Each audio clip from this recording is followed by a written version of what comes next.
Zemërisë dhe krijuesi të rendeve botërore, thotë që e duam dhe qeverisin e korruptuar, madje investohen një qeverisi të korruptuar, sepse kështu e kontrollojnë më shumë. Kështu e kontrollojnë më shumë. Pra, askush mos mendoj që është përballë një individi. Dhe teza ime që them se ne jemi të varur dhe nuk funksionon që historinë e bën populli. Fatkeqësisht për vende si Shqipëria. E bën Britania e Madhe pa diskutim, e bën Franca që ka prodhuar edhe giotinën. Dhe mbi që më shqetëson shumë edhe mentaliteti jakobin tek shumë folsat protestës.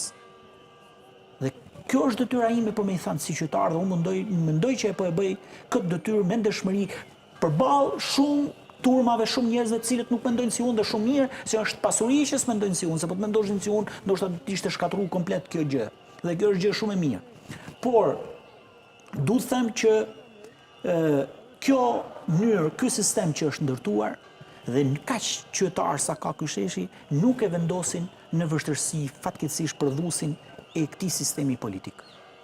Çfarë vendos në vështirësi? Nuk e vendosin, në qoftë se ndërkombëtarët nuk janë të bindur, fatkeqësisht e them, nuk janë të bindur që kjo qeveri ka marrë fund dhe Shqipëria duhet futet vërtet një sistem tjetër ku qytetari të jetë në qendër të jetës ekonomike, politike dhe kulturore të vendit, gjë për cilën qytetari i ka lëshuar drejtat e tyre.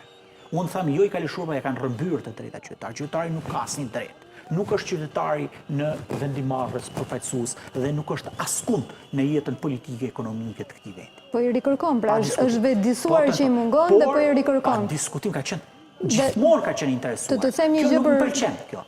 Unë jam marrë shumë, unë faktikisht jam marrë si gazetar, por edhe duke qenë pjesë kam mbuluar PD-n për shumë vite dhe e mbuloj. I kam njoft personazhet, i kam njoft njerëzit mjaft mirë, i kam parë dhe kontributin e tyre dhe pa diskutim ka një urrëtie të jashtëzakonshme ndaj partive të mëdha. Aty harrojnë se aty ka njerëz shumë idealistë. Ka njerëz që kanë dhënë kontribute të jashtëzakonshme, shumë më shumë se sa ata që pretendojnë aty dhe pretendojnë që po bëhen emrat e historisë tyre të kohës se po shënjojnë kohën e tyre historike. Po cili prej tyre ka shkuar në drejtim? Ja u kanë vënë barrierat, bilesa i kanë përjashtuar fare, se ky është problemi. Unë e di shumë mirë. Ne që punojmë me partitë politike e dim shumë mirë që aty ka njerëz super ka njerëz shumë potencial, por nuk duhet ndërtojnë një urrëtie që hedhin balë mbi këto institucione. Pa diskutim që këto institucione kanë krijuar këtë qeverisje. Njerëz tyre kanë përdorur për interesa personale edhe duke e rënuar Shqipërinë, duke rënuar jetën e qytetarëve shqiptar. Jam plotësisht i saktë, por keni plotësisht të drejtë, por nuk duhet të ndërtojmë një lloj opinioni ku krijon për hir të vërtetës një shovinizëm politik. Nuk është, më thënë, kjo është një mentalitet mbi një mentalitetin aktual që është. Gjë që s'është e vërtetë kjo.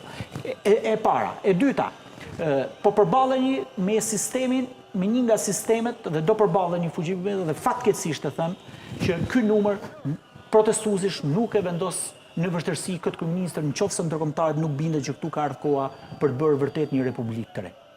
Më shumë se kaq nuk e di a mund të bëhen në Shqipëri kaq shumë njerëz në një shesh, po do të shpjegoj diçka. Unë punoj me mund gjendet një mënyrë tjetër. Nuk e lidh me numrat Eldari në vetvete.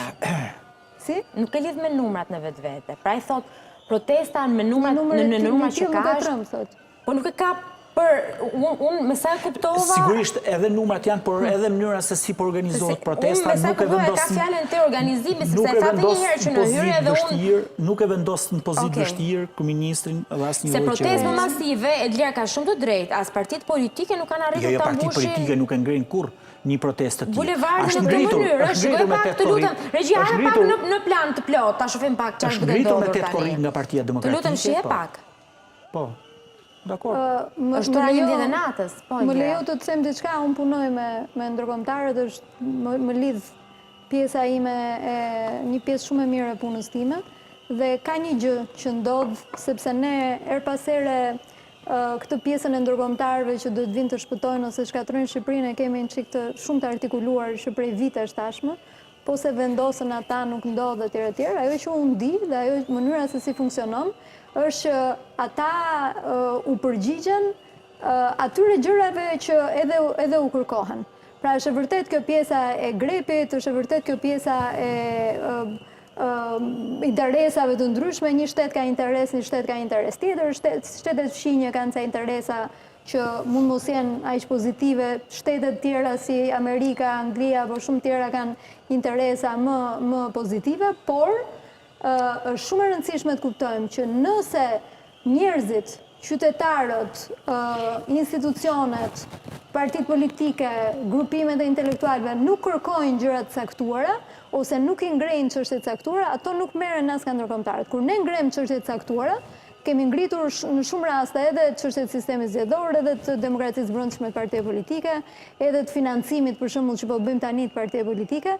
Nëse ne nuk do e ngrinim këtë çështje, as ata nuk do ta mbështesnin. Dhe ne kemi rastin shumë të aktual, në të cilin çështja u ngrit nga protestuesit, u mor në Parlamentin Evropian, u aprovua rezoluta, pati shumë mbështetje, jo vetëm në Parlamentin Evropian, por në gjitha parlamentet në cilat është folur për këtë çështje. Pra, ideja është që ne ngrem retorikën, sepse kaq kemi në dorë si qytetar, fjalën kemi në dorë, dhe më pas ata e marrin edhe përkthejnë në interesat e tyre apo në interesat e tyre për këtë vend. Kështu që kjo nuk do të thotë që ne nuk duhet flasim sepse duhet vendosin ata për ne, sepse për mua është një gjë, diplomacia nuk funksionon kështu. Duhet folim ne pa diskutim që duhet flasim, por dhe atë mendoj po që bëjmë. Atë kemi në dorë dhe atë po dakord, jam plotësisht dakord. Kemi njerëz të cilët po kontribojnë në mënyra të ndryshme edhe intelektualisht në gjithë të gjëra që po ndodhen, kështu që jemi aty, po bëjmë maksimumin, siç e thash, problemi në Shqipëri është ne na mungojnë mekanizmat për të shkuar përtej kësaj. Po të ishim në Zvicër, do kishim bërë referendum. Po të ishim në Angli, do kishim mekanizma të tjera. Pra, nga që na mungojnë mekanizmat, dukemi sikur vërtitemi pa një le të themi, pa një qëllim. Qëllimi është, njerëzit janë aty, janë shumë qartë se çfarë duan, tash kemi dy mundësi. Ose institucionet do t'i dëgjojnë dhe do të bëjmë punën e tyre në mënyrë serioze, do të bëjmë punën e tyre, duke adresuar disa prej gjërave tjera, apo duke adresuar edhe një gjë vetme që kërkojnë, ose nga ana tjetër institucionet nuk do t'i dëgjojnë dhe sa herë që kjo ndodh, krijohen përplasje dhe krijohet një çarje dhe një mungesë besimi e qytetarëve tek qeverisja, e cila nuk është e mirë për askënd, as për qeverisjen dhe as për qytetarët, se mungesa e besimit dhe mungesa le të themi e autoritetit qeverisës apo drejtues të një vendi nuk është një gjë e mirë, sepse pastaj kalon kalon në mosbindje civile, dhe mosbindja civile nuk është vetëm që ti të bllokosh rrugët. Por njerëzit pasaj fillojnë edhe nuk paguajnë më taksat, se thonë që dua unë taksën do ma vjedhin si do qoftë. Këtej hedhin plerat se thonë që dua unë ata si do qoftë marrin lekët e pastrimit, janë të korruptuar. Këtej ndërtojnë se cili ku t'i vi për mbar, sepse thonë ky shtet punë e madhe si do qoftë puna vjedh.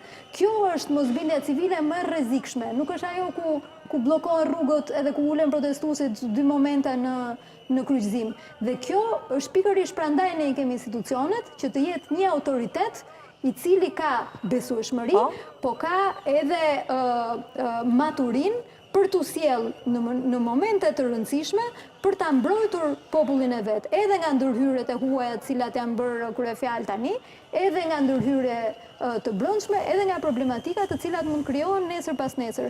Për këtë punë janë autoritetet të cilat duhet të tregojnë për mendimin tim maturi në këtë moment. Nëse se bën dot, atëherë ka mekanizma të tjerë, historia ka treguar, është dorëheqja, janë zgjedhjet e parakohshme, janë mekanizma të tjerë që politika i ka në dorë dhe nuk besoj se ka një problem shumë të madh që t'i bëjë së bashku me gjitha këto grupimet e tjera që patjetër Eldari flet edhe në pjesën e një sistemi të tërë. Dhe prandaj duket aty dhe e mbylla. Dhe prandaj duket aty sikur qytetarët janë kundër të gjithëve dhe kundër çdo gjëje. Pikërisht për atë që the ti. Sepse janë kundër sistemit që është i kapur nga të gjitha mënyrat dhe në të gjitha format dhe nga shumë jo vetëm një individ apo dy individ, po nga shumë gjëra të tjera, krimi, politika, këtej ekonomia përqendruar në disa duar dhe prandaj ata duket sikur janë kundër çdo gjëje, sepse ky sistem po i mbyt dhe ky sistem nuk po ju lë asnjë zgjidhje tjetër përveç se dy mundësi kanë, ose të revoltohen ose të marrin valizat dhe të ikin. Tani kemi 800.000 shqiptarë që kanë ikur vetëm vitet e fundit nga Shqipëria, të cilët nuk kanë parë shpresë në këtë vend. I vetmi moment në të cilin po shohin shpresë është ky, dhe i ke sot me makina që kanë ardhur këtu edhe me flamuj si një nga gjërat më të bukura, mund të duket romantike, po drejt ta mori ishte shumë e bukur. ishte një gjë e jashtëzakonshme e cila sjell shpresë Jemi edhe për plotësisht ta. dakord, gjithmonë diaspora ka reaguar në mënyrë perfekte dhe kjo është një merit shumë e madhe.